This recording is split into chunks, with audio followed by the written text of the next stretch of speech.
Hi, this is Leroy, and this is day 2 of the great road trip to Nashville Collection. The plan for today was to drive from Jersey all the way down to Knoxville, Tennessee. About 10 hours of driving. And let me tell you, it took a long time. We left bright and early, grabbed bagels in the morning in Jersey because that's where the best bagels in the world are made. And my wife and I had a plan. We were gonna drive for 4 hours, which would put us around the DC, Baltimore area. From there, we would stop and then head right down to Tennessee. We got to Tennessee all right, but it was not according to the plan. Driving from my parents' house in New Jersey down to the Maryland area, you have to pass through Pennsylvania. And that part was easy. We got there, we hiked around Susquehanna State Park so that I could stretch my legs, our dog can run around, and we could just sort of take in what nature had to offer. Then we drove to the Inner Harbor to do lunch. I don't know why we did that because that one stop, added hours to our drive, mainly because of traffic.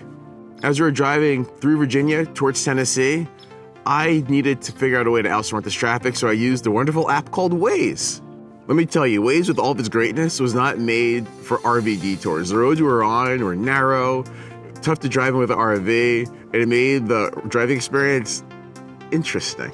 As I'm going down these roller coaster roads, my wife is trying to figure out where we're gonna sleep and where we're gonna eat because we're in the middle of nowhere. After doing some Googling, she found a KOA or KOA RV park.